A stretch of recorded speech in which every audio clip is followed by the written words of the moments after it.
Buenas noches, estimados oyentes. Nuevamente estamos como casi todos los martes, porque la semana pasada no pudimos por un problema técnico, con el programa La Revolución en América Latina y el Caribe, con nuestro querido y gran amigo y compañero, ¿ya? El doctor Gómez Leito. Juan Carlos, buenas noches, ¿cómo estás? Buenas noches, José. Aquí estamos, compañeros, bien, con mucho ánimo, con muchas ganas de volver a retomar el seminario popular que estábamos realizando y que por una razón técnica no nos pudimos juntar en la semana pasada. Así que ya estamos de nuevo y vamos adelante.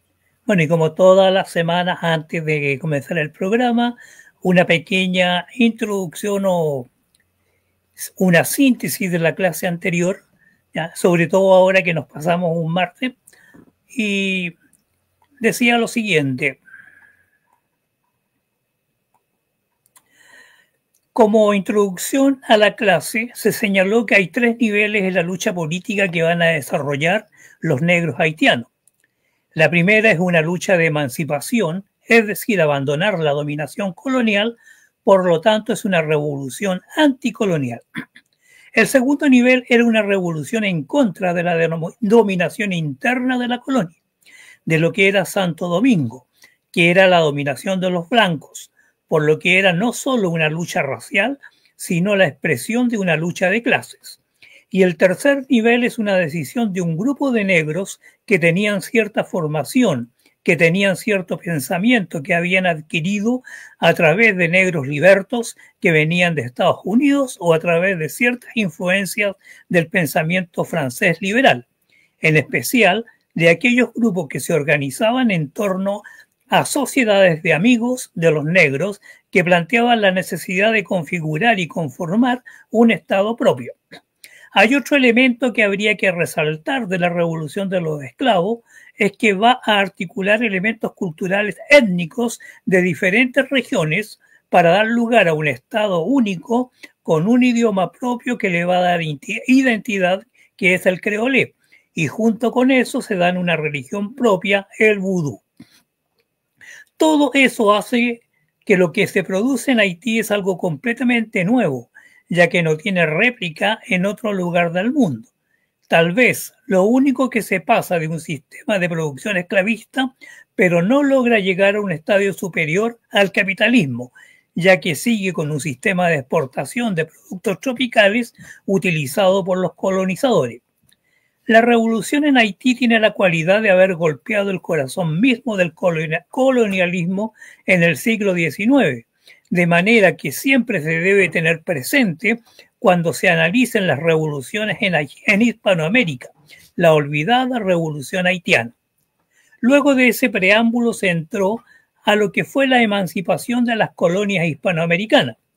Cuando se habla de hispanoamericana se hace referencia a 4 espacios del dominio español, donde se va a presentar la revolución de manera diferenciada, ya que la revolución de independencia no fue de igual forma en toda nuestra América, sino que va a tener diferencias sustantivas entre lo que va a ser el proceso de revolución en México, es decir, Nueva España, que va a tener características muy distintas a las que se producen en el sur de América. En el virreinato de Nueva Granada, conformado por Venezuela y la Gran Colombia, se genera una situación muy interesante de una revolución que tiene elementos muy progresistas en algunos aspectos, como es el caso de Venezuela, donde está el libertador Simón Bolívar, pero también tiene elementos muy contradictorios en lo que va a configurar Colombia, que va a hacer con Santander, lo que va a generar una pugna entre estos dos líderes, ya que Bolívar tenía una concepción progresista, en cambio Santander era más conservadora. En esta zona, en la Gran Colombia, uno de los elementos que hizo la diferencia de la forma y las soluciones que se levantaron a partir de la Revolución de Independencia tiene que ver con la base social, especialmente esclavista en la zona de Venezuela.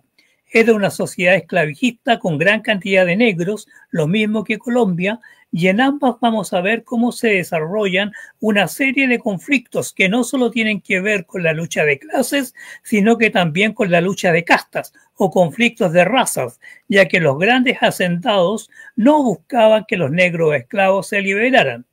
Luego, bajando hacia el sur, estaba el Virreinato del Perú, en cuyo norte tiene un pequeño país que es Ecuador, en el cual, frente a la coyuntura política, es el primer lugar donde se constituye una junta de gobierno, en 1808. Luego debemos saltarnos la capital del Virreinato de Perú, Lima, para llegar a Chile, donde el 18 de septiembre de 1810 también se constituye una junta de gobierno. Siguiendo los pasos de lo que ocurría en la zona en el Virreinato de La Plata, el último constituido por la corona, bajo la reforma borbónica, en donde en Buenos Aires el 25 de mayo también van a establecer una junta de gobierno. Las formas como se resuelve el conflicto a través de junta de gobierno va a llevar un tipo de revolución muy específico. Venezuela representaría una característica progresista, Chile y Argentina híbrido, en cambio México y Perú sería de características más conservadoras. Un caso bien especial lo constituye Paraguay, al cual no se le ha dado la importancia en un análisis comparativo de sus cualidades en relación a la forma en que se resolvieron los distintos problemas políticos que generó la Revolución de Independencia. Paraguay, de la mano del doctor Francia, va a constituir una forma muy avanzada de sociedad y que tiene una particularidad y que establece semejanza con el caso haitiano, porque los paraguayos van a ser los únicos de ese periodo histórico en establecer un Estado en la cual se va a reconocer la lengua guaraní como idioma oficial y se establece una sociedad bilingüe. Va a conformar un Estado donde este va a ser el propietario de la tierra, va a convertirse en un Estado antiterrateniente, antioligárquico. En este sentido, Paraguay va a ser un caso muy distinto al resto de los países, pero muy poco analizado, es decir, bastante invisibilizado. También veremos qué ocurre con Uruguay, que tiene similitud con lo que ocurre en Centroamérica. El otro país que va a representar un elemento muy nuevo es Bolivia, porque se funda Bolivia porque no quedó bajo el protectorado de Perú. Los hispanoamericanos siempre celebramos y conmemoramos nuestra independencia. Producto de estas revoluciones de independencia, se constituyeron 15 países con distintas características, pero el hecho fundante de estas revoluciones dio lugar a nuevos 15 países que se constituyeron en Estado-nación, pero que a diferencia del proceso haitiano, estos todos tenían un mismo idioma que los unificaba desde México hasta Tierra del Fuego, y que es el español o castellano. Por otra parte, la mayoría de los países hispanoamericanos tenemos una religión común, que es la católica apostólica romana. Tenemos elementos comunes, pero nos dividimos a través de diferencias locales. Pero también tenemos otra situación en común, y es que todos estos países desconocieron la presencia de pueblos originarios. Algunas precisiones con respecto al concepto de revolución no burguesa de emancipación con el cual enunciamos el capítulo. Las preguntas que debemos hacernos: ¿qué fuerzas sociales condujeron este proceso emancipatorio? ¿Existían burguesías en nuestra América al momento de producirse la coyuntura política entre 1808 y 1810?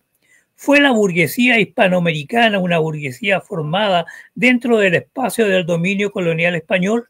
Estas preguntas nos llevan a plantearnos si fue la burguesía el actor principal de las revoluciones independentistas. Algunas tesis plantean que las revoluciones hispanoamericanas fueron accidentales. Es más, el historiador Francisco Encina plantea como metáfora que el proceso de independencia en Chile fue un parto prematuro, es decir, que fue un proceso que se adelantó y que no había elementos de madurez suficientes para que se produjera un evento de esta naturaleza.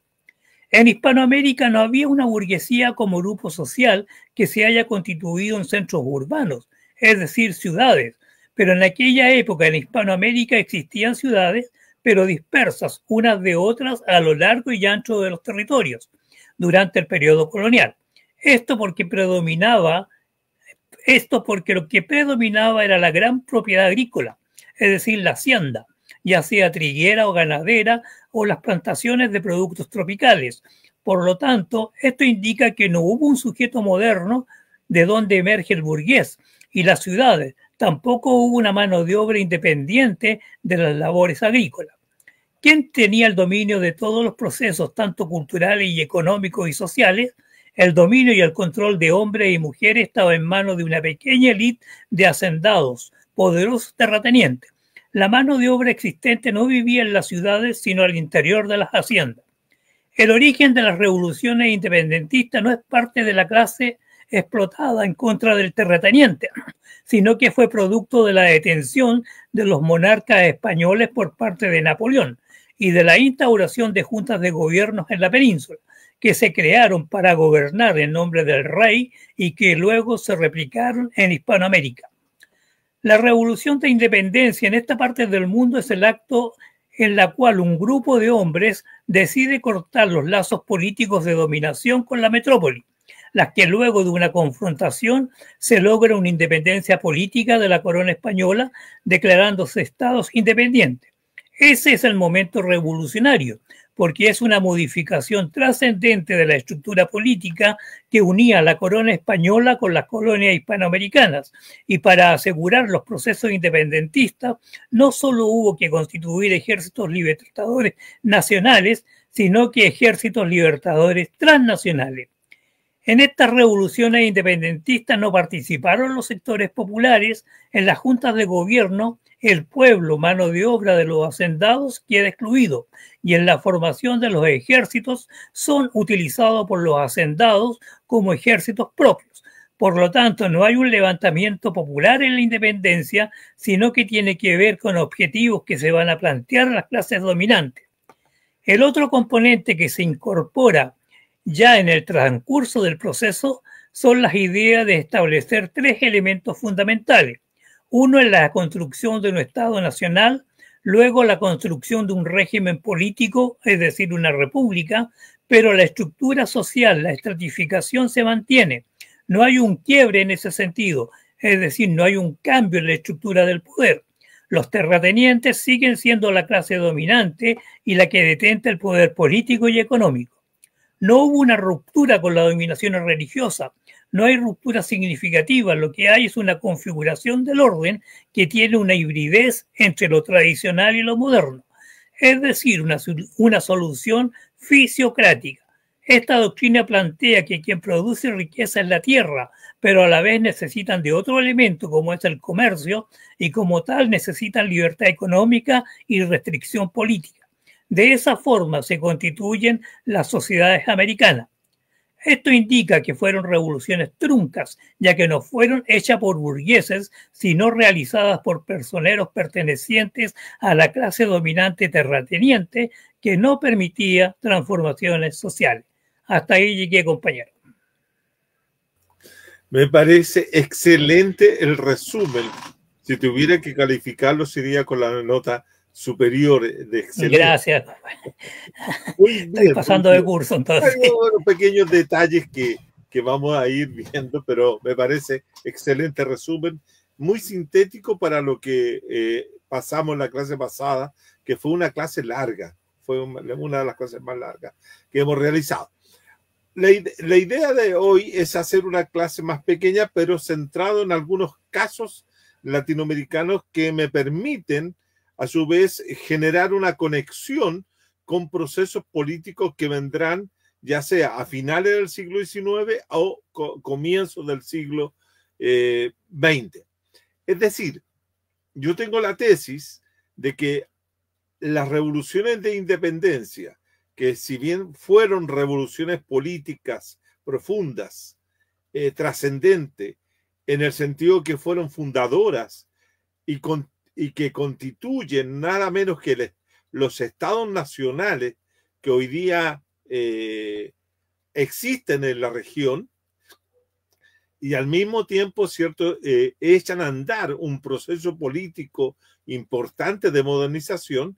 Muchos de ellos quedaron atrapados en lo que uno podría decir que es la herencia colonial, es decir, la herencia de los 3 siglos de dominación colonial hispánica, que generan estructuras de dominación que van a entrar profundamente durante el siglo XIX como en el siglo XX, y que esas herencias coloniales van a ser también elementos explicativos para lo que vamos a ver más adelante, como las revoluciones nacional populares que se producen justamente durante el siglo XX y que vienen siendo el segundo momento revolucionario en América, que sería el que se inicia en 1910 con la Revolución de México, la Revolución Mexicana, pero también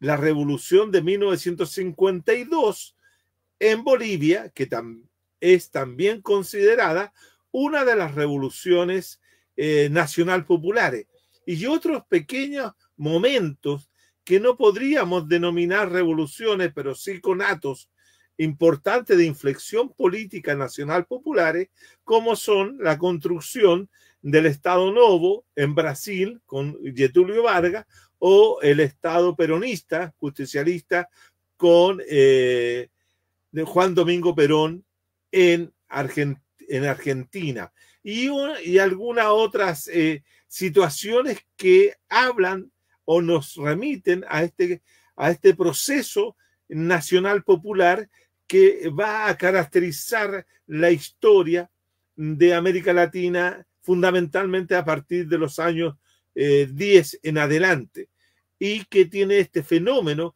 que hoy día vuelve a aparecer, un fenómeno recurrente en la historia de América, que es el tema del populismo. Es decir, las formas de evocar, de referirse o plantear la presencia del pueblo en política, pero muchas veces sin el pueblo. Es decir, el populismo es un fenómeno que tiene presencia en América Latina desde el final del siglo XIX y siglo XX, y que va a dar origen a estas revoluciones nacional populares. Dicho esto, por eso me interesa mucho el tema de México.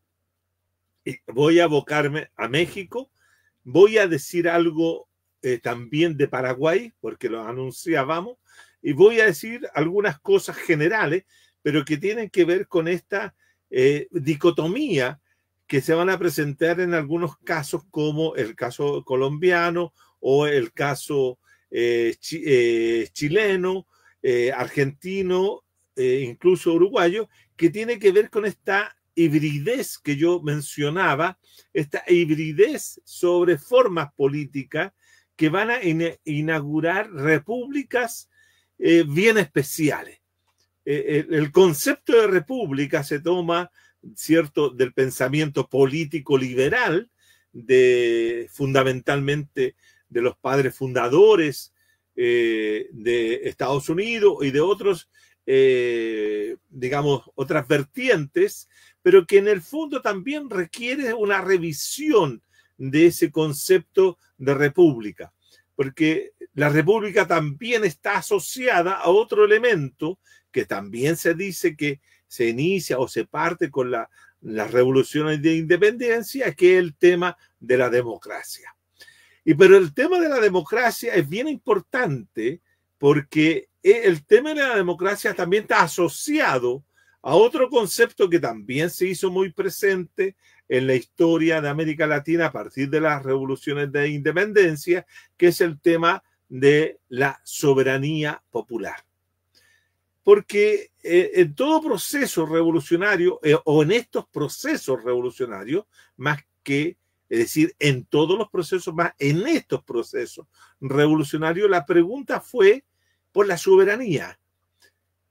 Al momento en que los reyes de España, Carlos IV y Fernando VII, son tomados, apresados por Bonaparte, en esta lucha que tiene Bonaparte por la configuración de un orden internacional post-revolución francesa, un nuevo orden internacional. Partamos nosotros que el orden internacional que va a dominar gran parte del siglo XIX y siglo XX, se va a configurar fundamentalmente a partir de 1815, una vez que la Santa Alianza puede derrotar a Napoleón y poder configurar un orden internacional que ahí dura largo tiempo, durante el siglo XIX y el siglo XX. Pero eso ya tiene que ver con el contexto internacional del capitalismo internacional, donde se está desarrollando una serie de procesos que tienen que ver con América Latina en términos de que América Latina era una región periférica, muchas veces dependiente de este capitalismo central. Era más bien los vaivenes del capitalismo central lo que hacía mover muchas veces el capitalismo latinoamericano, donde era un capitalismo bastante sui generis, porque no era un capitalismo tal cual como se desarrollaba en Europa, porque no era un capitalismo industrial.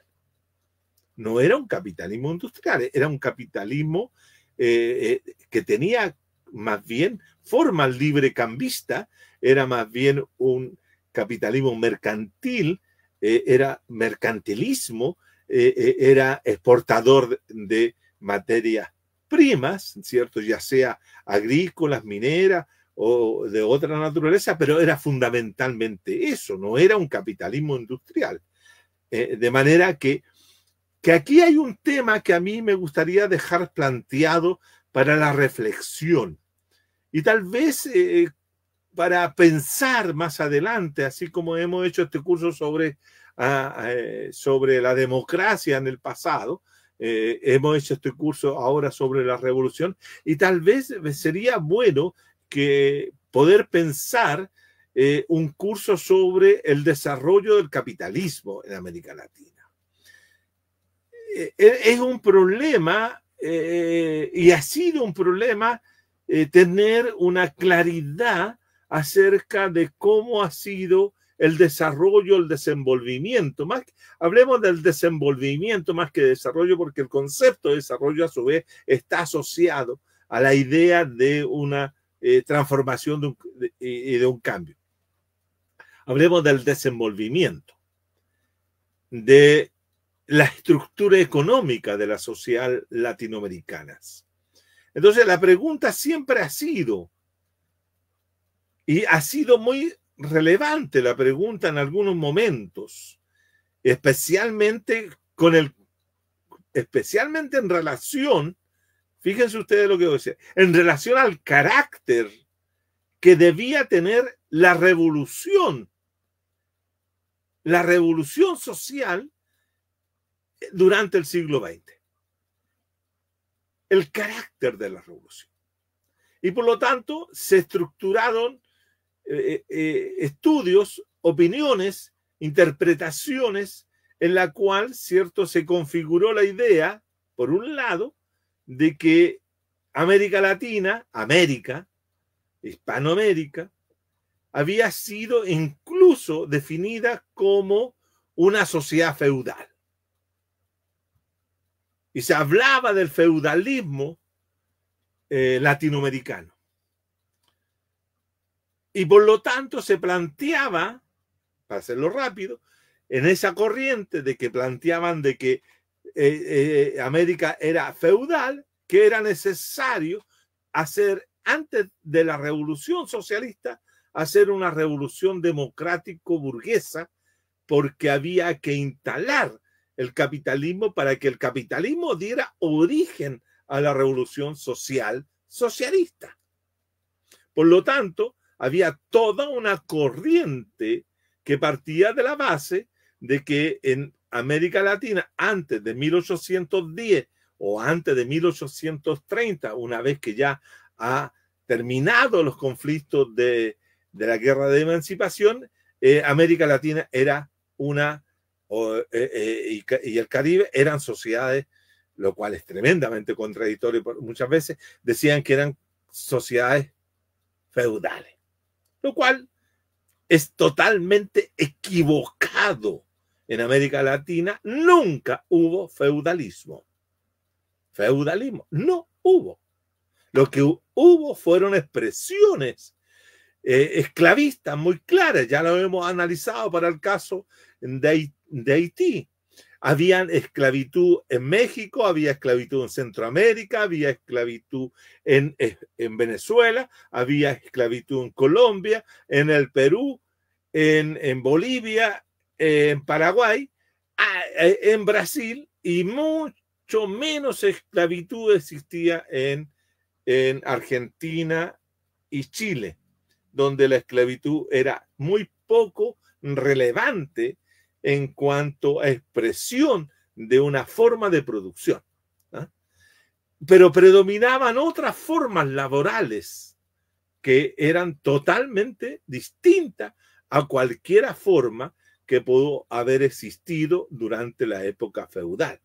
Habían relaciones serviles, habían relaciones de servidumbre, habían relaciones de adscripción de los inquilinos o de los peones guasipungueros, como en el caso de Ecuador, o de peones a raya en Centroamérica o México, o otra forma. Pero eso no era feudalismo, porque tampoco habían señores feudales, habían señores de la tierra, eran terratenientes que a su vez, por eso un historiador muy importante de estudios de esta forma estableció que habían más bien una forma señorial existente en la sociedad latinoamericana. Y por lo tanto no había feudalismo. Hay famosas discusiones que se dieron entre sectores que defendían que existía el feudalismo y aquellos otros que sostenían que América Latina desde 1492 en adelante fue capitalista. Y por lo tanto, si era capitalista, en cualquier momento de su historia podía dar el salto, y especialmente en el siglo XX, no antes, en el siglo XX podía dar el salto de hacer una revolución socialista sin tener que pasar, como decían otros, la revolución burguesa democrática o revolución democrática burguesa. Entonces, en ese sentido, lo que yo quiero señalar, que este curso, estas charlas o estas lecciones de historia en torno a la revolución, yo las concibo y las pienso fundamentalmente como mostrar otra forma de ver la historia de América. No una forma siguiendo, como lo hacen muchos historiadores, tanto del pasado, del siglo XIX, del siglo XX, como también de ahora, que son muy apegados a estudiar la historia de América Latina como si esta, o la historia de los pueblos de nuestra región o de nuestra América, como diría Martí, ¿cierto?, debiera seguir la ruta o las rutas que siguieron la historia europea. Porque no es otra historia que la europea. Y por lo tanto, si allá hubo revoluciones burguesas, en América la revolución de independencia eran revoluciones burguesas. Eso es totalmente equívoco. Por eso digo que sería interesante poder realizar un curso sobre el desarrollo del capitalismo en América Latina. Cómo fue el desenvolvimiento de ese modo de producción, que está siempre bajo el control, bajo la, comilla, dirección, bajo el dominio y de los ritmos que tiene la economía y la estructura económica latinoamericana. No es un ritmo que es propio, sino que está establecido por esta economía, como diría Wallenstein, esta economía mundo. Por lo tanto, eso nos permitiría entender mejor lo que somos como sociedad, lo que somos como sociedades latinoamericanas, porque no hemos seguido las rutas, no tenemos las condiciones, por ejemplo, para hacer el proceso que hizo Europa para llegar a ser capitalismo desarrollado, para hacer capitalismo industrial, para hacer un capitalismo, comillas, avanzado, etc. Nosotros no hemos seguido eso. Y por lo tanto, si lo tenemos claro, vamos a saber perfectamente qué es lo que queremos y qué es lo que podemos hacer, ¿no? O qué es lo que podíamos hacer. De manera entonces que eso es un elemento que hay que tener presente. Este curso no sigue aquellos planteamientos que algunos historiadores, siendo incluso marxistas, han hecho equívocos profundos acerca de estas situaciones, ya sea porque han seguido una línea X, una línea Z o una línea E, ¿cierto? Para no nombrar ninguna, y todos saben perfectamente a quiénes me estoy refiriendo cuando estoy diciendo aquello. Que más que determinar, condicionaron, establecieron categorías que para ellos se transformaron, ¿cierto?, en un momento como categorías que le impidió pensar la realidad latinoamericana de mejor forma. Lo encerró en laberintos estrechos, incluso sin salida. Eso lo que condicionó incluso las políticas de alianza o la forma o el carácter que la revolución social debía tener durante el siglo XX. Dicho esto, a mí me interesa, como decía, dejar claro cómo determinadas herencias, las herencias, los legados, el ingreso de estructura o la permanencia más que nada, la permanencia de estructuras, ya sea culturales, sociales, religiosas, mentales, que se mantuvieron durante largo tiempo al interior de las sociedades latinoamericanas, que le impidieron dar saltos cualitativos o romper con formas que se volvieron más bien obstáculos para alcanzar, digamos, algo que sí está dando vuelta en toda nuestra América, que es la cuestión de la modernidad. ¿En qué momento, si ustedes quieren, esta sociedad latinoamericana se volvió moderna? Muchos piensan que las sociedades latinoamericanas se volvieron modernas justamente con las revoluciones de independencia, cuando se cortaron los lazos políticos con España, con los reinos ibéricos. En realidad, el problema no era simplemente cortar lazos políticos, sino que era mucho más profundo. Estructuras establecidas a lo largo de 3 siglos, 300 o 350 años de presencia de este fenómeno que implica el encuentro, el encontronazo entre las culturas de los pueblos originarios y sus formas de pensar, de relacionarse con la vida, con la naturaleza, etcétera, y las formas también de los españoles y llegado a estas tierras y su mezcla, su hibridez, su mixtura, el barroquismo que constituye América. América es una sociedad barroca, profundamente entremezclada.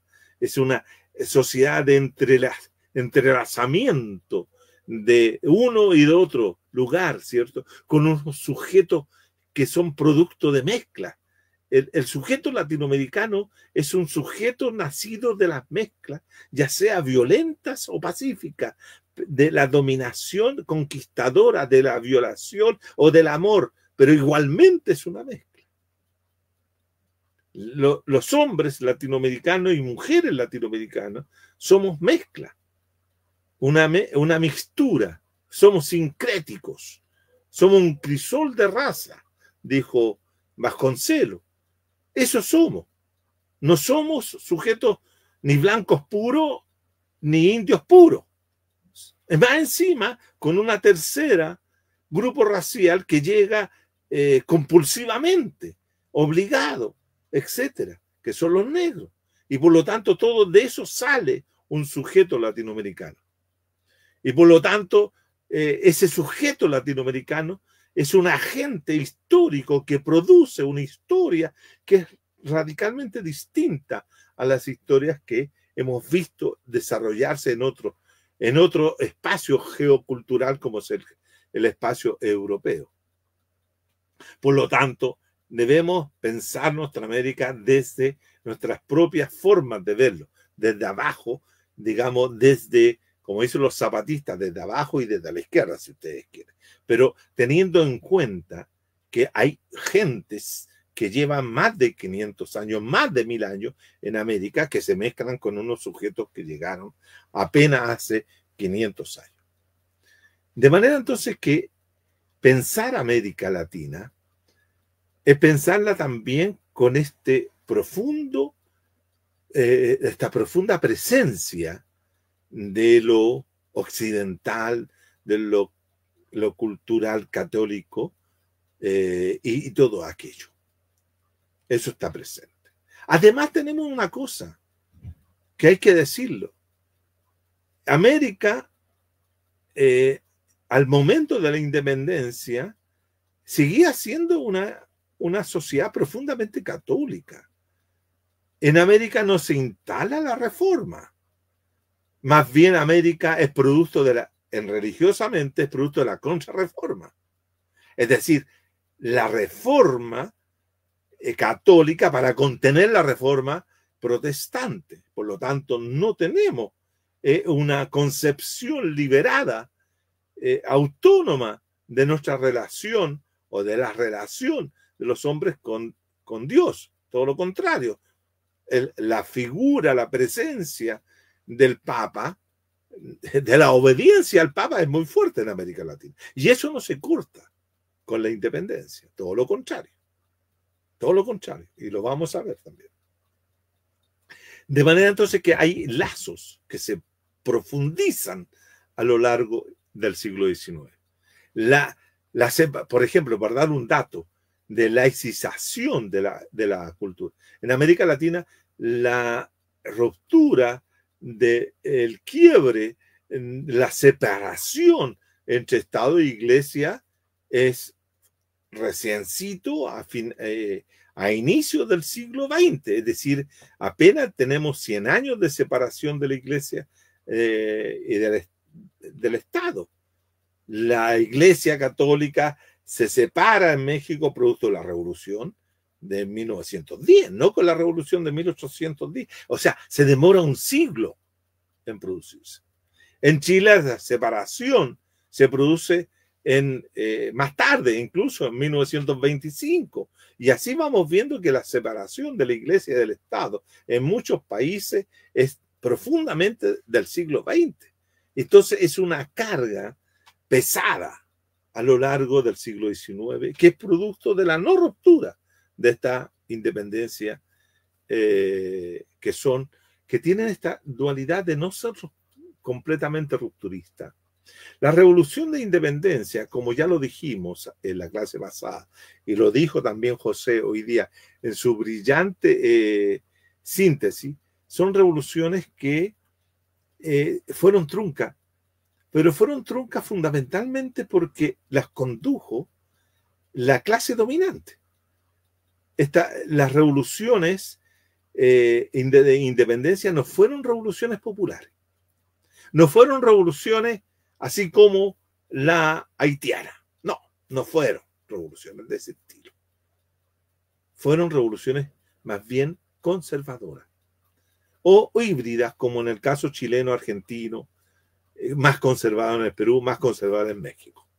Por lo tanto, la revolución en América Latina, la primera ola revolucionaria que hemos visto en estos dos cursos, estas dos clases, la revolución no fue aquello que dice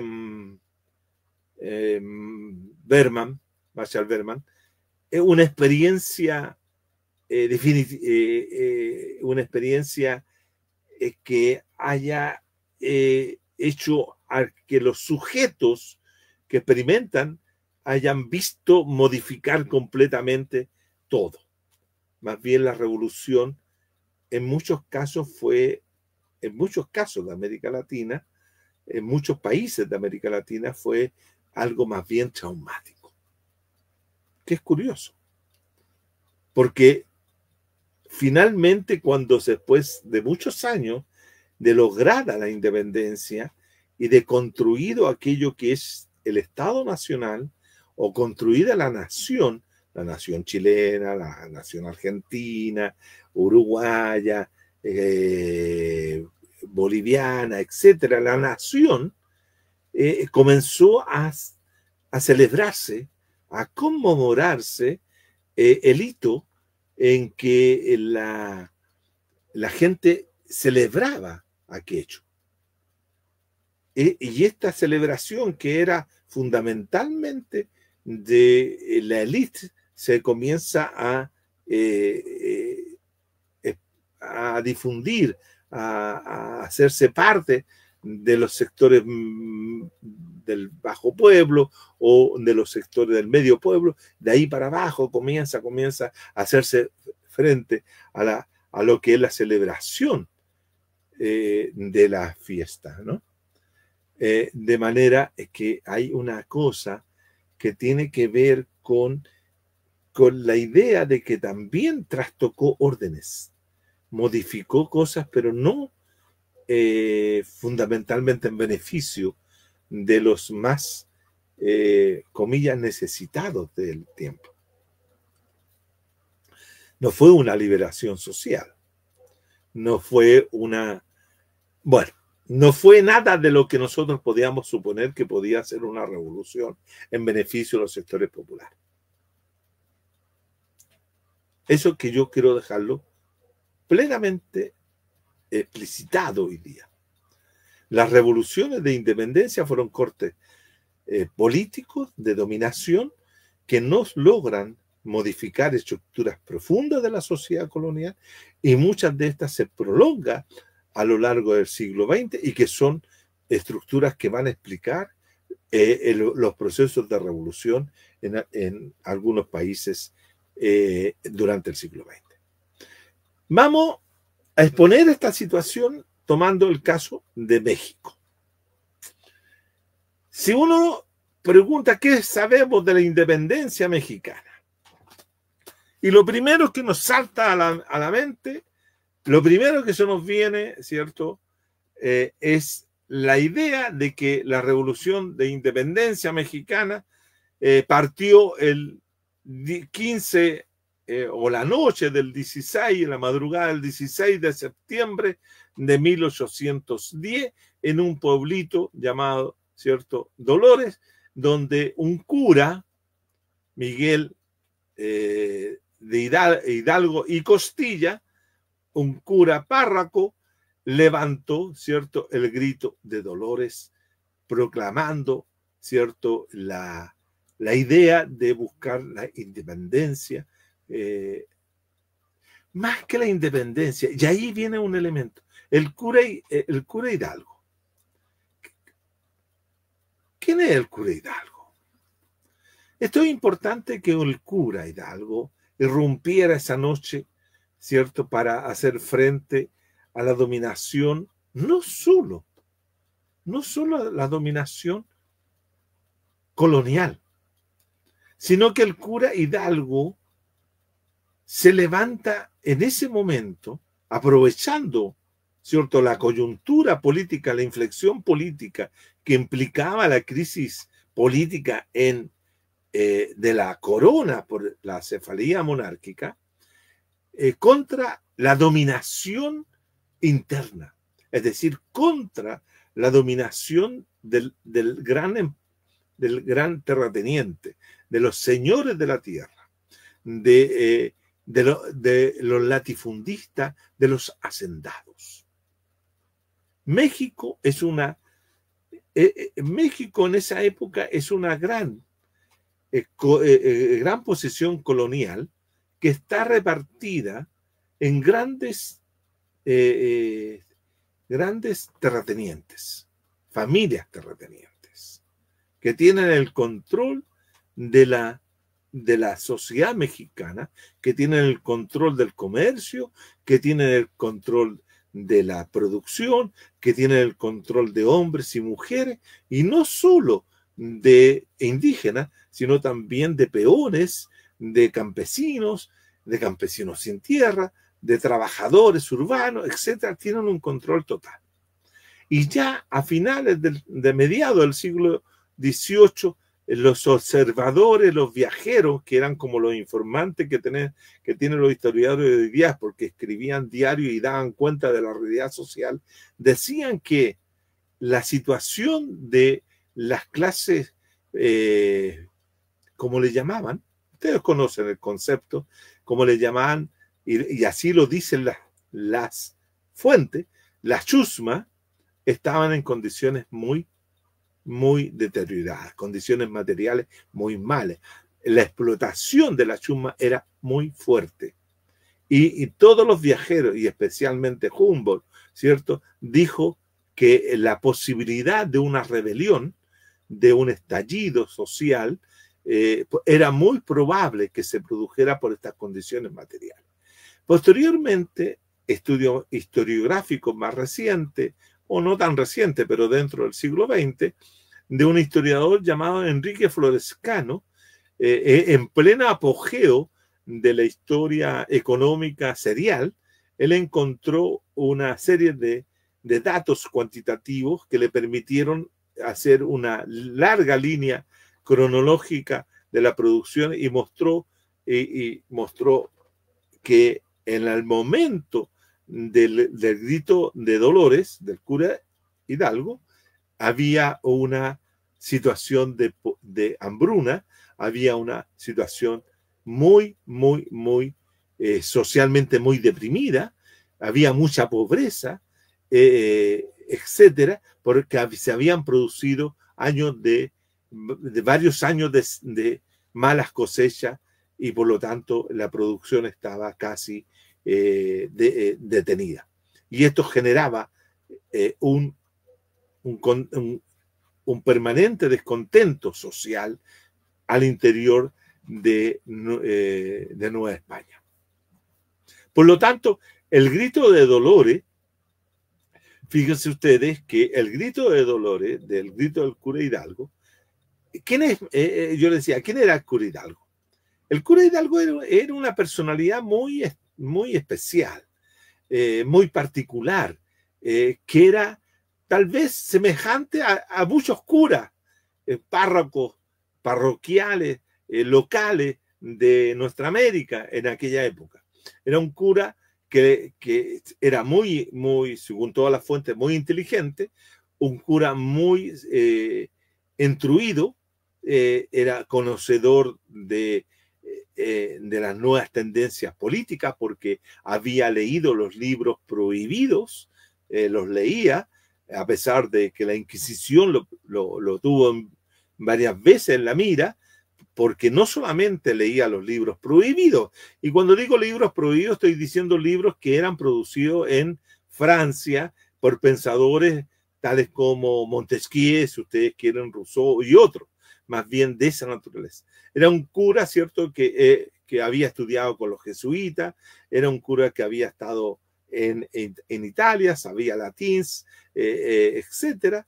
Era un cura, a su vez, muy emprendedor, como dicen hoy día, con distintas actividades dentro de esa parroquia. Era un cura que le gustaba el juego, era jugador, era apostador, y al mismo tiempo tenía una vida disipada que no necesariamente se regía por los cánones propios de la iglesia y respetaba el celibato. Incluso tuvo varias mujeres y de esas varias mujeres tuvo 2 hijos. Era un cura atípico, o tal vez muy típico de la época, pero ese era el cura. Y a su vez era totalmente contrario, opositor a la estructura de dominación de la Iglesia Católica colonial. Por lo tanto, criticaba a sus superiores. Y los curas no le tenía mucha buena a este cura. Y este cura se levanta. Y este cura, cuando se levanta, establece varias cosas que son tremendamente importantes. En su edicto de Dolores, ¿cierto? Establece, lo primero, la abolición de la esclavitud. Un elemento. La abolición de la esclavitud, el levantamiento del régimen de explotación a los campesinos. Es decir, una serie de medidas que son esencialmente populares, que van a favor de los sectores populares, es decir, a favor de la chusma. Esto sin duda va a generar, y aquí viene el dato que quiero plantear, esto va a generar una adhesión justamente de la chusma, de miles de campesinos pobres, que lo van a seguir y lo van a acompañar en su corta campaña política. La campaña política del cura Hidalgo no dura más que de 5 o 6 meses. Septiembre, octubre, noviembre, diciembre, enero, marzo. 5 meses. En 5 meses levantó a mucha gente de distintos lugares, pero fundamentalmente era un ejército de menesterosos, de pordioseros, de gente pobre, de gente que no tenía nada que perder, pero tenían un mundo que ganar. Es decir, fue apoyado por todos estos sectores populares. No así por los criollos, no así por los mexicanos, por llamarlo de alguna forma, de estrato medio, que ni menos de los sectores altos de la oligarquía terrateniente, vieron al cura Hidalgo como una amenaza. Y a pesar que fue apoyado por una serie de criollos como Allende y otros, ¿cierto? Finalmente es derrotado el cura Hidalgo en una batalla en 1811 y pasado detenido, ¿cierto? Antes que él arranca con sus lugartenientes, arranca hacia Estados Unidos para recomponer su fuerza, es detenido y es castigado violentamente por la autoridad española, que le corta la cabeza y la pone en una pica y la puso a la entrada de una ciudad en la cual estuvo, según todos dicen, 10 años. Colgada la cabeza tanto de Allende, que era otro de los generales que participó con él, y de otra gente. ¿Qué es lo que quiero decir? ¿Cuál fue la reacción? A mí me interesa que ustedes capten la siguiente. La reacción del criollismo mexicano, digamos, de los sectores criollos mexicanos, de los sectores medios mexicanos, como también de la Iglesia católica y de las autoridades políticas. Las fuentes nos dicen, los datos nos dicen que hubo una total oposición de estos sectores sociales medio alto a Hidalgo, fundamentalmente, y así lo dice las crónicas, porque eso recordaba la revolución haitiana. Y lo dicen tal cual. No podemos aceptar que los acontecimientos crueles donde los esclavos dieron muerte a toda la población blanca de Haití pueda ocurrir en México. Por lo tanto, esto hay que frenarlo de raíz. Esa era la concepción política que despertó el levantamiento del cura Hidalgo entre las élites dominantes mexicanas. Por lo tanto, la revolución o el intento revolucionario, el estallido de Hidalgo es sofocado de una manera, pero cruenta, donde toda esta chusma que lo seguía fue pasada por las armas. Esto llevó a que se iniciara un segundo proceso de levantamiento, ya impulsado por otro cura, que es el cura Morelos. Y Morelos, que era un cura de menor rango en términos de preparación, en términos de formación, de capacidad intelectual, todo, menor que Hidalgo, pero ¿qué es lo que recoge Morelos? Y esto es lo que me interesa también destacar. Morelos rescata lo social del levantamiento de Hidalgo.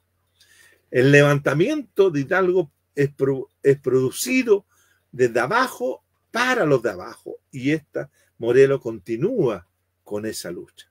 Bueno, sabemos que también Morelos y los demás que lo acompañan es totalmente sofocado. ¿Por quién? Por la oligarquía española, tanto criolla como peninsular.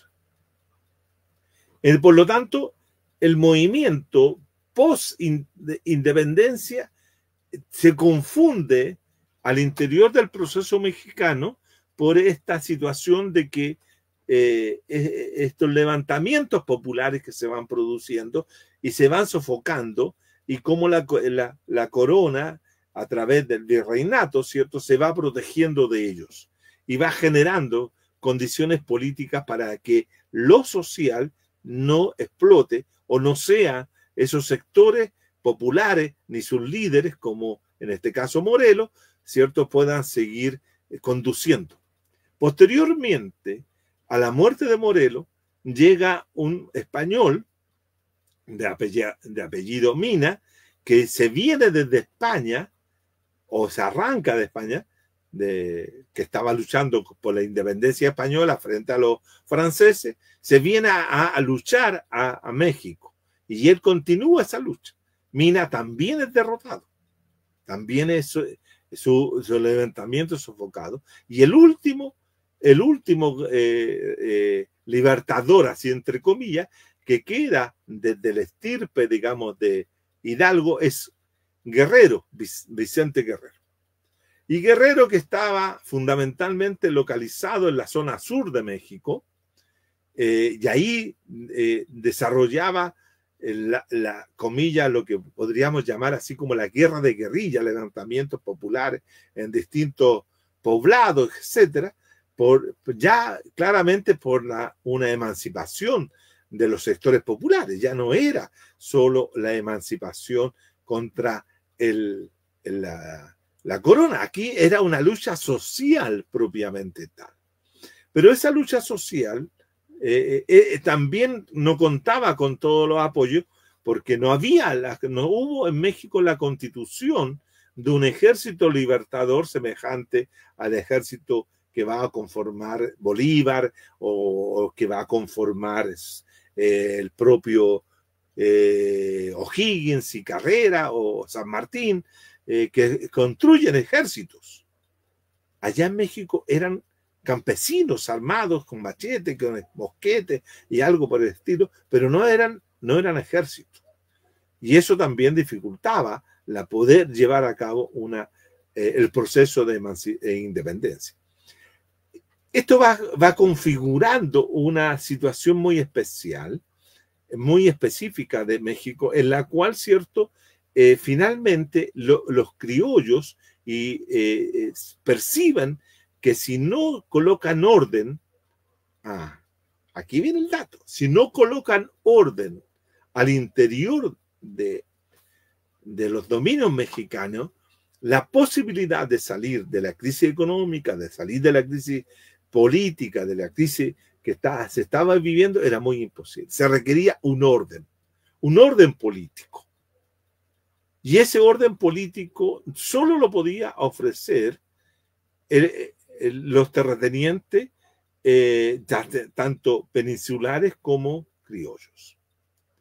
Y se llega a una suerte de acuerdo.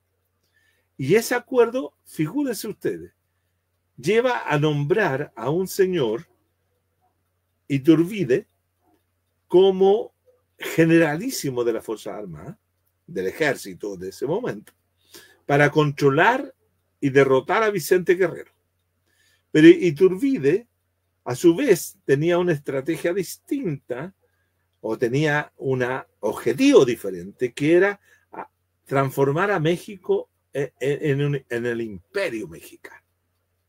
Y por lo tanto, eso también lo tenían presente algunos peninsulares, algunos criollos.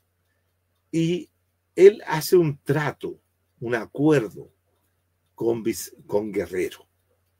Y establecen un acuerdo para conquistar el poder.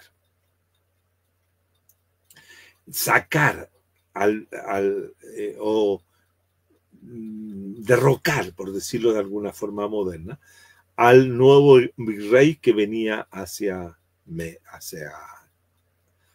Nueva España. Entonces se dan cuenta que se produce aquello y Iturbide logra transformarse en el primer emperador de México. México tiene un imperio como resultado de este movimiento político, social, insurreccional popular del cura Hidalgo a lo largo de casi 15 años de lucha, termina en la configuración del imperio mexicano bajo el acuerdo del emperador Iturbide. Ahora, Iturbide no logra dar solución a ninguno de los grandes problemas por los cuales atravesaba el pueblo mexicano. No logra sacar de la pobreza a la chusma, no logra terminar con las formas de explotación de los indígenas como también de los campesinos y ni nada. El peón a raya sigue estando supeditado a la situación de mandato de los grandes hacendados. Por lo tanto, se establece la independencia de México, pero para beneficio solo y exclusivo de estos grupos terratenientes, mercaderes, burócratas, militares, pero nada más. Y esto es interesante porque el imperio y posteriormente su transformación en algo muy raro que es la República Mexicana, es como una forma de aplastamiento que cae sobre la estructura social mexicana, manteniendo todo lo que era hasta ese momento la situación política, social, económica de los campesinos, sectores populares, sectores proletarios, lo que sea, sectores subalternos semejantes a lo que existía hasta 1810. Claro, se reconocen determinadas cosas, etcétera, pero no hay una ruptura. La Iglesia Católica Mexicana, ¿cierto? Además que el movimiento también era muy católico, muy defensor de eso. Bueno, era dirigido por un cura. Era dirigido por un cura y por lo tanto, más que nada, él decía, si no me equivoco, era como, vamos a ver, voy a buscar acá porque no.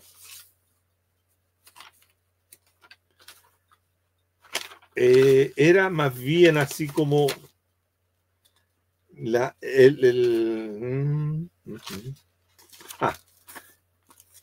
el eslogan era viva la religión.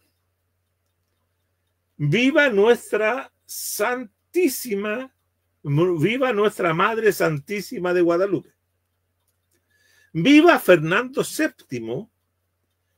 Viva la América y muera el mal gobierno. Ese era el grito de Dolores, el resumen, por decirlo, de lo que era el grito de Dolores. Elementos que quiero que tengan en cuenta. Viva la religión, viva nuestra Madre Santísima de Guadalupe, la Virgen de Guadalupe. Viva Fernando VII, viva la América y viva y muera el mal gobierno. Estos son elementos que en México, todos, Morelos, Guerrero y los demás que van a luchar, comillas, por la independencia, van a tener presente siempre. Y van a aparecer 100 años más tarde. Van a volver a aparecer en 1910. Tengamos presente que la independencia, perdón, la guerra civil que implica la revolución de 1910 tiene un episodio que es muy, muy potente, que es una situación que solo se presenta en México, que es la guerra de los cristeros. Es decir, la guerra que levantan los curas contra el Estado revolucionario en defensa de Cristo. ¡Viva Cristo Rey! Era la consigna.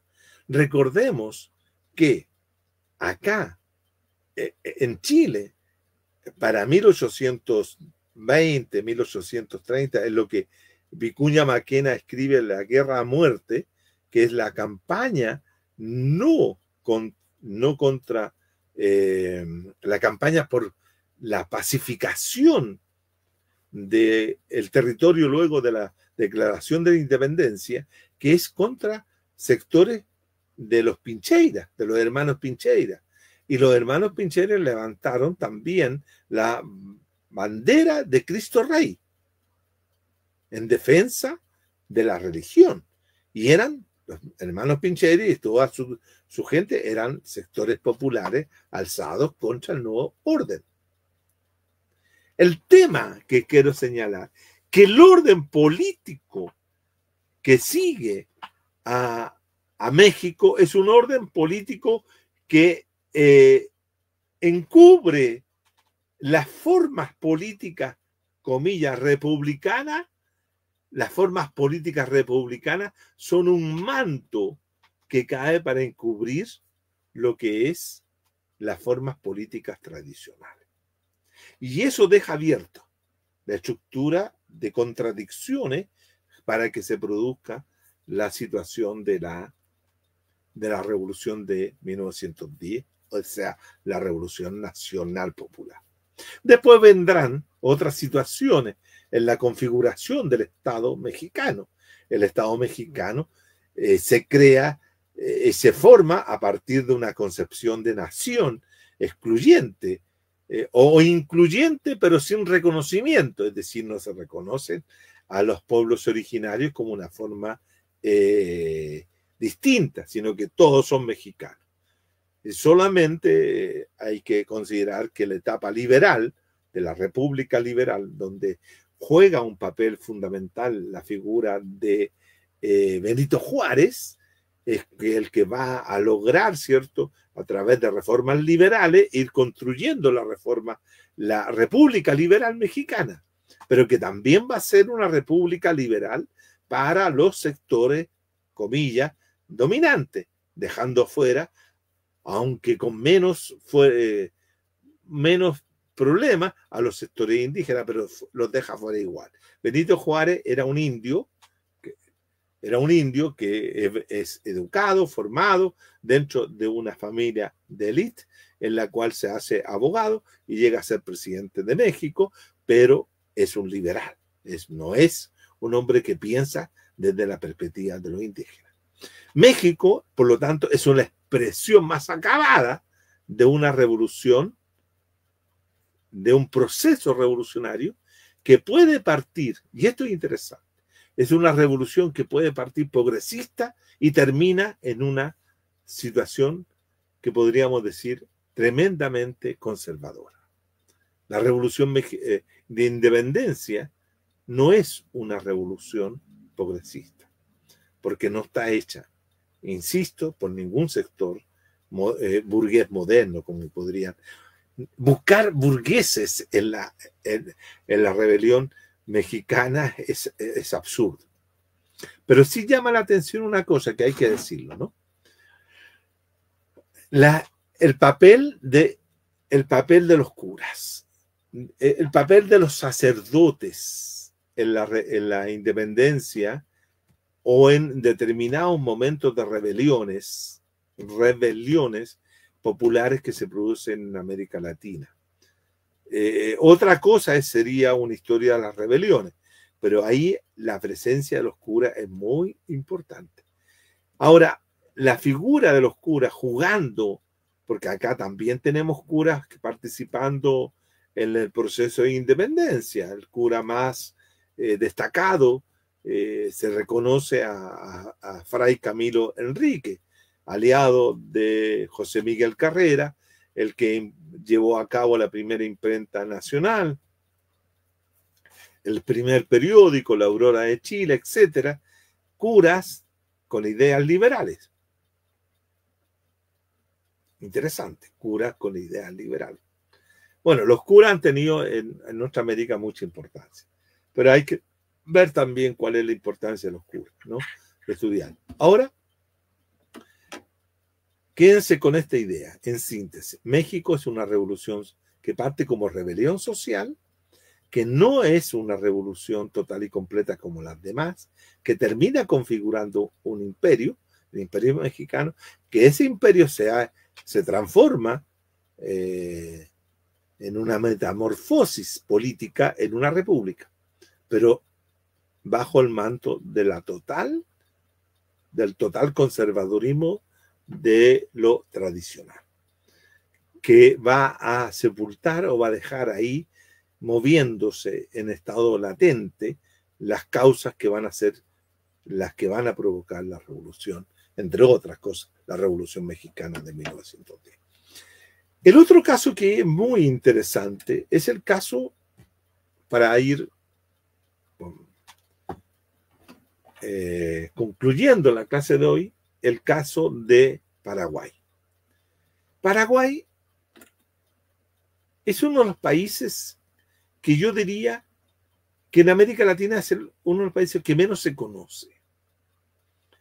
Cuando uno revisa la bibliografía, la literatura sobre América Latina, siempre se destacan México, pero ya lo hemos tocado nosotros, México, se toca Brasil, sin duda, América, Brasil, Argentina, algunas veces se toca el caso uruguayo por ser excepcional, el caso chileno, y así, ¿cierto? México, Brasil, Argentina, Uruguay, a veces Chile, algunos países centroamericanos, pero muy poco, Panamá tal vez por la importancia del canal, Venezuela, a veces Colombia, y más abajo, ¿cierto?, entran países como Ecuador, países como Nicaragua, como El Salvador, Guatemala, qué sé yo. Y a lo último, así cayéndose de la lista, está Paraguay. Paraguay es muy poco tratado, muy poco analizado, y se conoce poco, diría yo. Los que conocen más sobre Paraguay, sin duda, son los historiadores, los antropólogos, los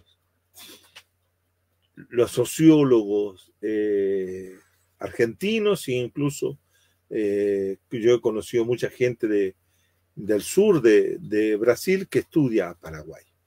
Y estudia el Paraguay moderno, y si podemos decir Paraguay moderno, del Paraguay desde 1810 en adelante. y especialmente el periodo relativamente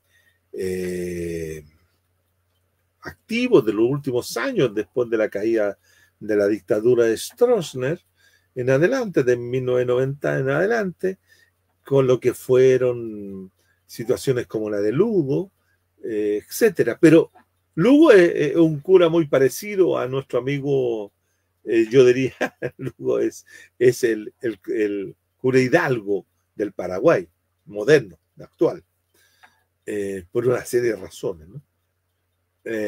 Y por estas vinculaciones también con la sociedad. El cura Hidalgo, como decíamos, tenía una afición al juego, a hacer negocio, a las mujeres. Bueno, para nuestro amigo Lugo también se dicen cosas parecidas.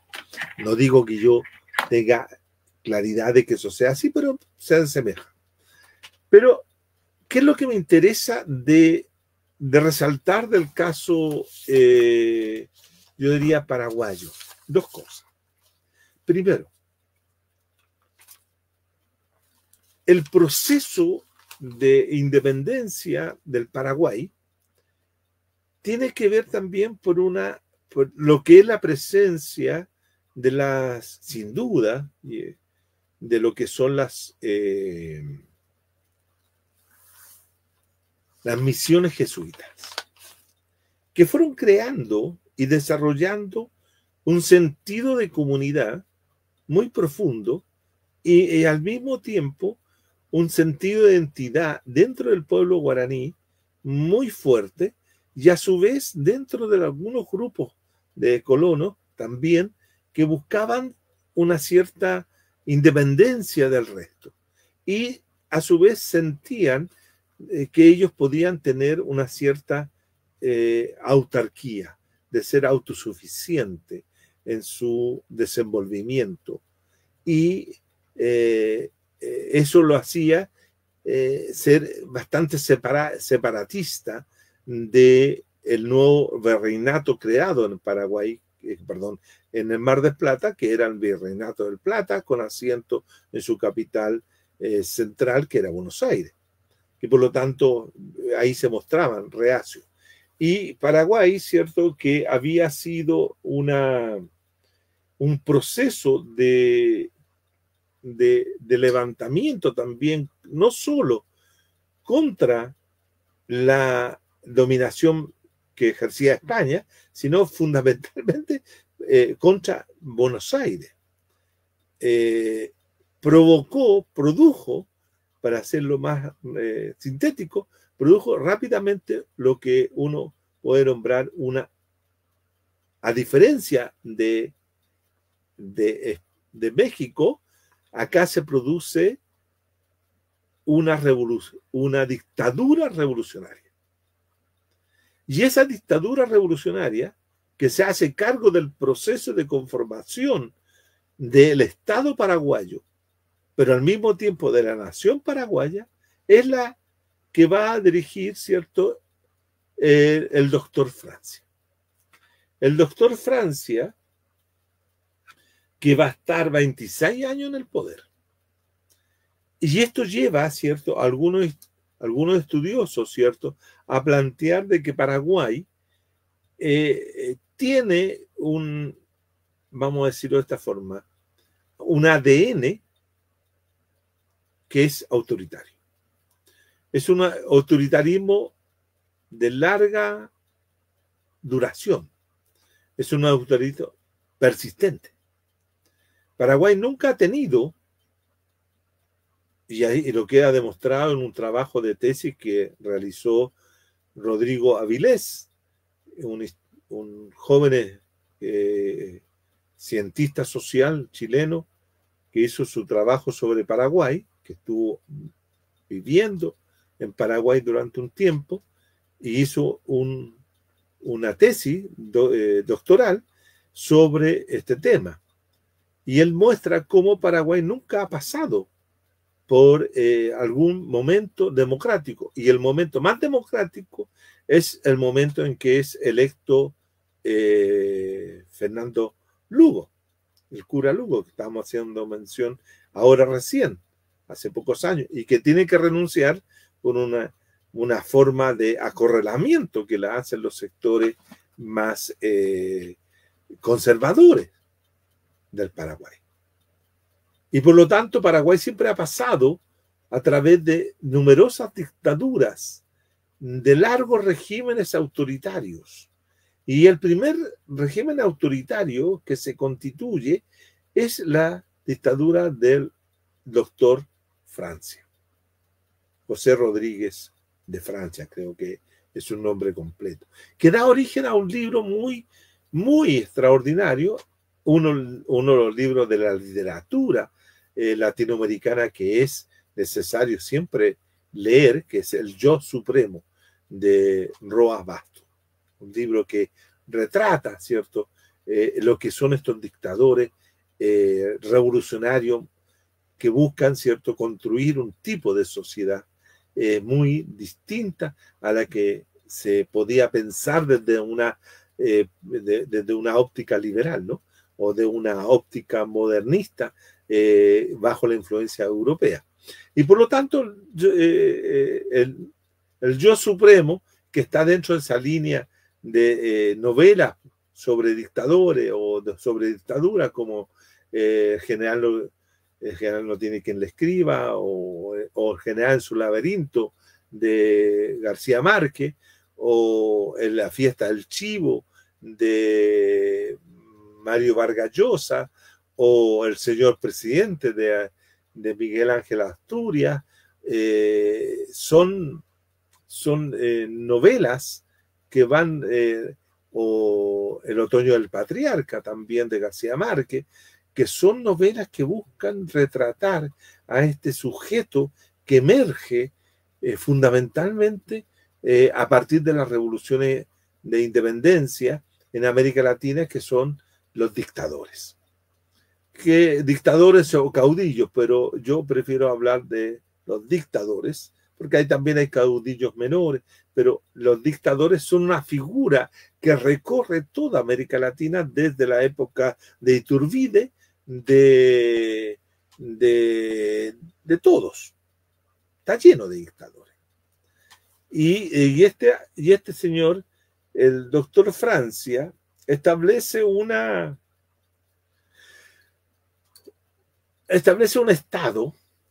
estado que es centralizado, un estado que crea una economía nacional independiente y a su vez busca desarrollar una nación, la nación paraguaya también independiente, y que durante toda esta época del 14 al 40 el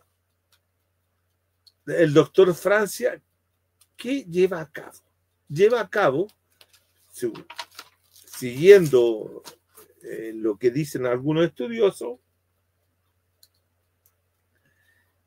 lleva a cabo una reforma agraria. Pero una reforma agraria que consiste en la confiscación de la propiedad terrateniente oligárquica privada al Estado. Y el Estado es el que entrega esas tierras a los campesinos para que estos la cultiven y la trabajen y la produzcan en beneficio también del Estado como de ellos y del comercio. ¿Captan? El doctor Francia, desde mi punto de vista, es un profundo sujeto instruido, preparado en lo que es la economía o la forma de pensar fisiocrática, del fisiocratismo, que pone el acento en el proceso de producción de la tierra más que de la producción de bienes externos, de bienes, no más que bienes manufacturados, mejor dicho. Eso es muy, muy importante. Y crea ese Estado. Y dura 26 años porque los sectores oligárquicos a los cuales habían sido expropiados se van hacia Buenos Aires o hacia Uruguay y vuelven posteriormente para derrocar y establecer una nueva dictadura, pero ya no en ese sentido, sino la recomposición de la estructura oligárquica terrateniente que va a dominar va a dominar Paraguay hasta el día de hoy. Ese es el otro caso extremo. Claro, en Paraguay no se ha producido ninguna revolución, pero sí la revolución fue tan radical en términos de estructura social durante 20 o 30 años que causó la reacción de las clases dominantes que fueron apoyadas por Buenos Aires y fueron apoyadas también por los sectores terratenientes de Brasil y de Uruguay, que no querían que esto se moviera como ejemplo hacia esos sectores. Y Uruguay, y ustedes saben posteriormente que viene una serie de contradicciones para cerrar los pasos a Paraguay, y si bien es cierto durante muchos años fue una economía muy autárquica, posteriormente el cerrarle el comercio, no dejarle comercializar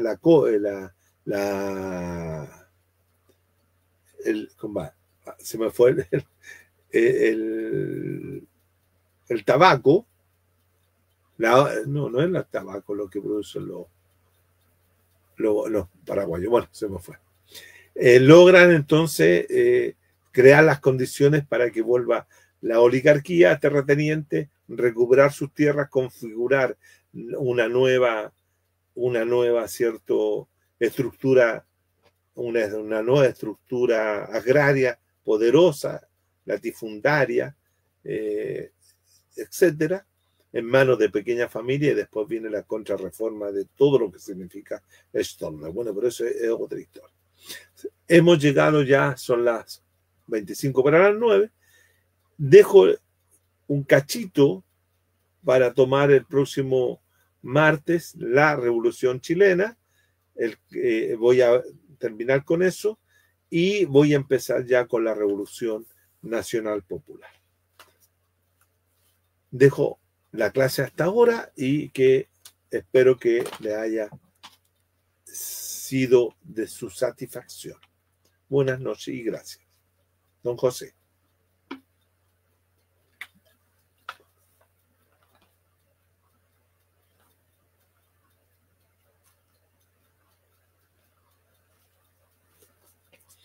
Don José, no lo escucho. Mis disculpas. Hay una pregunta de una auditora de Carolina. Sí. No, de Carliños, perdón. A ver, voy a leer bien. Me lea dos más, compañeros. Yo no lo espero. Carliños Brown. Y me pregunta por qué le decían el Supremo al doctor Francia. ¿Por qué le decían el director supremo? No, el Supremo, bueno, acá no sé. A ver, pero no hay que confundir. Una cosa es el título de director supremo que reciben varios otros directores que se hacen cargo de la presidencia o del cargo, pero el supremo se lo coloca Roa Basto a su novela, Yo el Supremo. ¿Me entiendes? Entonces no es que Rodríguez, el doctor Francia, se nombrara a sí mismo el Supremo. Es el nombre de la novela. ¿Me captas, estimado? Sí. Eso es. No es la forma como acá el director supremo, antes de que fueran presidentes y nombraban directores supremos, que tenían como esta tendencia a replicar títulos nobiliarios o conceptualizaciones o nomenclaturas del viejo régimen, del régimen monárquico, ¿no? Pero en ese sentido, el Roa Basto llama al yo supremo porque él decía es muy interesante, ¿no?, leer la novela, porque él dice, yo, el Supremo, como que él se nombraba a sí mismo, pero ese era un recurso literario de Roa Bastos, en ese sentido. Pero tiene que ver también con las tradiciones monárquicas que arraigan muchos de los hombres de la época, ¿no? Porque lo nuevo era ser los republicanos, pero los republicanos no todos lo aceptaban. Entonces había esta tendencia a la idea de ser el rey, de ser el máximo, ¿ah? Porque era lo que conocían, ¿no? En ese sentido podría responderle a Carlinhos Brown.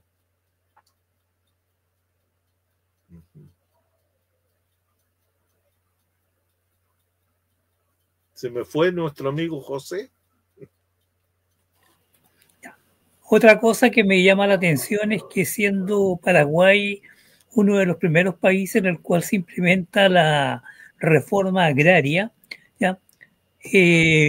¿Cuáles fueron los motivos por el cual, digamos, se llegó a tener grandes estancias ahora en Paraguay y en el cual, digamos, se tienen muchos presos políticos precisamente porque están tratando de hacer nuevamente una reforma agraria en Paraguay? Claro, lo que sucede es que el régimen de la dictadura revolucionaria que conduce el doctor Francia tiene una concepción de que el Estado debe hacerse a cargo del patrimonio nacional, por llamarlo así, y el patrimonio nacional es construir una economía nacional.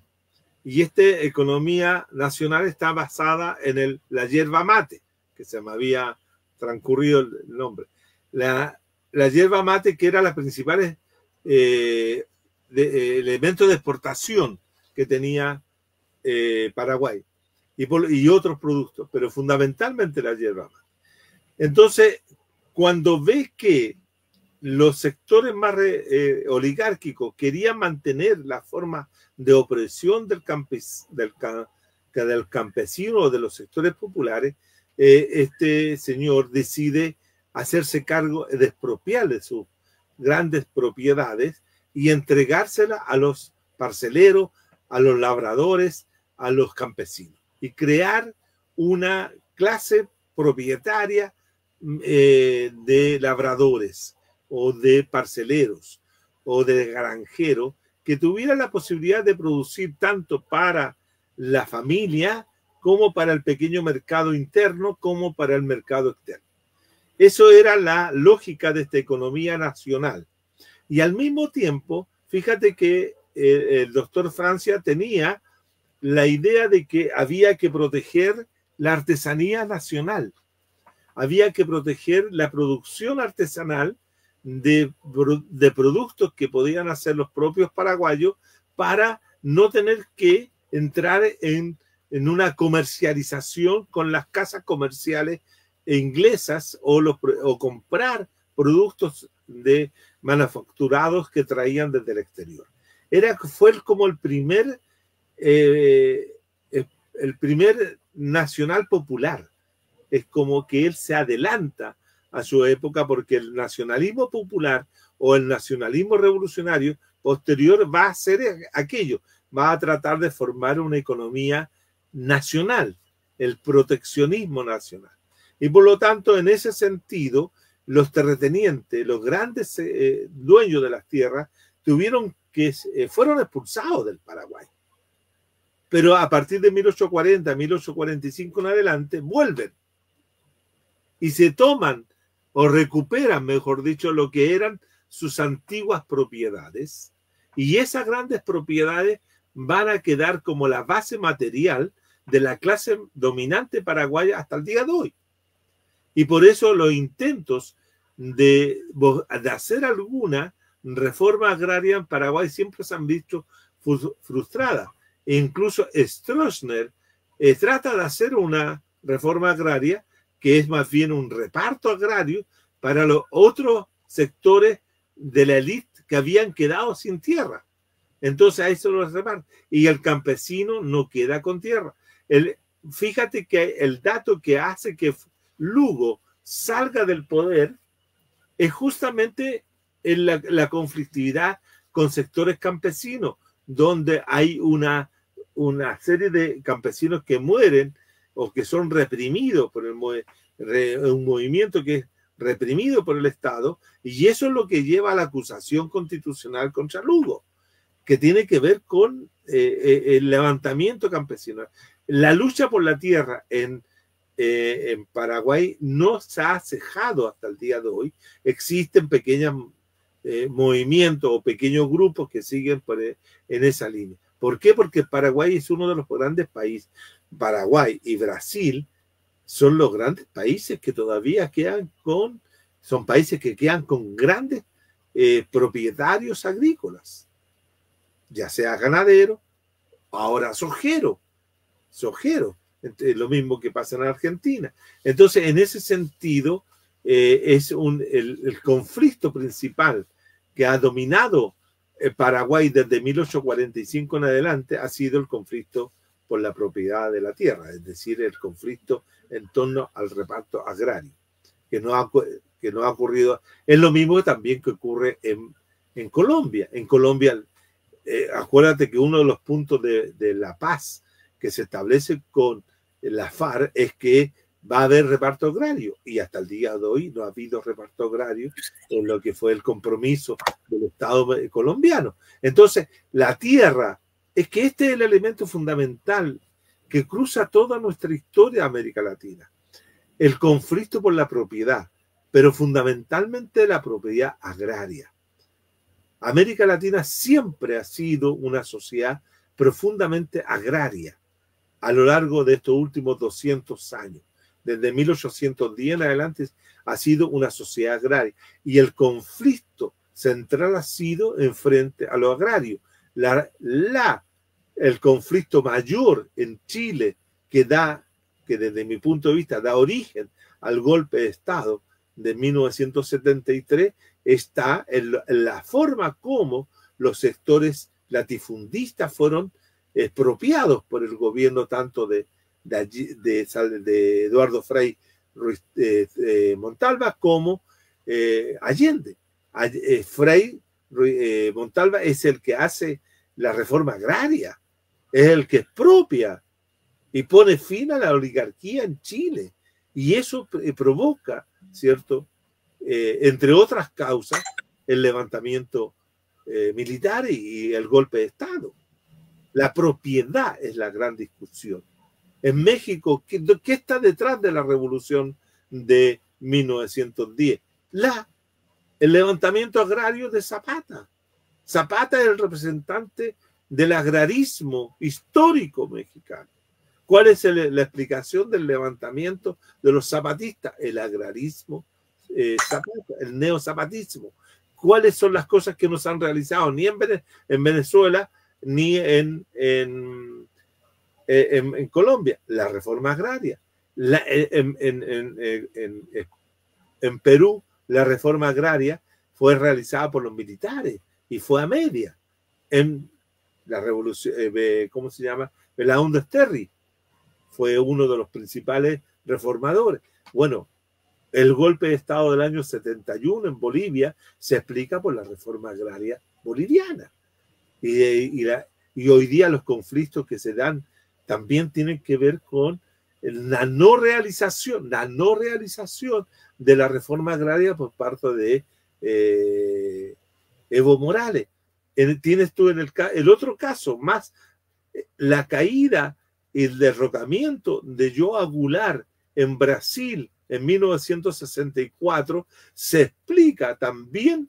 João Goulart, que era un socialdemócrata, un reformista similar a Frei Montalva, es derrocado por el golpe militar brasilero. ¿Por qué? Porque también buscaba realizar la reforma agraria, y allá los tenientes, como se les llama, los tenientes y los coroneles, como se les denomina a los terratenientes brasileros, se levantaron y indujeron al ejército a levantarse. Es decir, la propiedad agrícola La revolución cubana tiene un elemento de composición cubana, revolucionaria, es la reforma agraria que se lleva a cabo una vez producida la revolución. ¿Ah? De manera que la lucha por la propiedad es un elemento central, cosa que no está presente o está muy diluido en esta revolución de independencia que estamos revisando.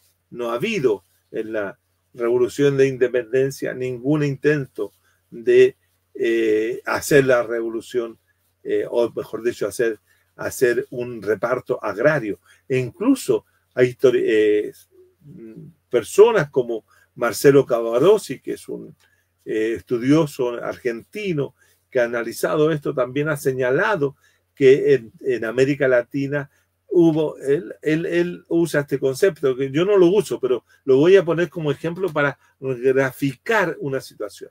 Él dice que la revolución de independencia, lo que dio origen en América Latina fue a un proceso de refeudalización, entendiendo por ese proceso de refeudalización en la reestructuración de la gran propiedad agraria en América Latina.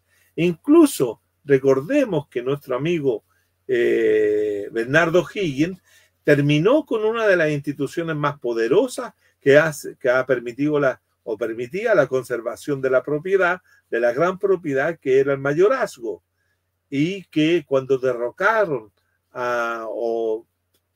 O'Higgins dejó el cargo de director supremo, ¿cierto?